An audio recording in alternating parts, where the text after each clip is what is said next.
Най-щастливи от новите придобивки в двора на училището в Николово са децата. Мълчуганите вече имат на разположение площадка за фитнес. Някои от тях побързаха да изпробват новите уреди по нея.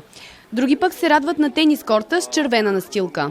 Двата обекта са били изградени по програма за развитие на малките населени места към община Русе и са на стойност около 30 000 лева, обясни кметът на Николово Марийка Генова. Винаги такива неща, както и на Оскар, на номинациите се изказват много благодарности. Ако ви кажа, просто трябва да има доста дълъг списък, но не мога най-напред да не кажа едно голямо благодаря на кмета на община Русе, на господин Пламен Стоилов, който преди една година взе такова едно мъдро соломоновско решение да дойдат ини проекти и ини пари към малките населени места. Новият тенис корт обаче ще се нуждае от много грижи и поддръжка, осъзнава Марийка Николова. Въпреки това, интересът към играта тук вече е на лице. Какво означава за Николово да има собствен тенис корт?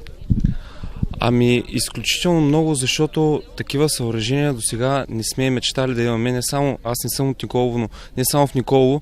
И в Русе наскоро направихме нова база. За момента и смятам, децата имат нужда от шанс да тренират, да мечтаят и да постигат своите мечти. Новият корт бе веднага изпробван от малките мараклии. Никол и Пламен посрещнаха на него първите топки, изпратени от тях към треньора по тенис Христомир Мицов. Мълчуганите се включиха с огромно желание в играта и показаха добри начални умения. Само от тях зависи доколко може да напреднат, смята Мицов. А тенисът е игра, която изисква голямо постоянство и желание в тренировките. Обичаш ли играеш тенис? Да. А ще играеш ли тук на новия корт? Да. А ти? Да. България може да се надява един ден на наследници на легенди като Мануела Малеева и Григор Димитров. Защо пък някои от тях да не са именно от русенското село Николово?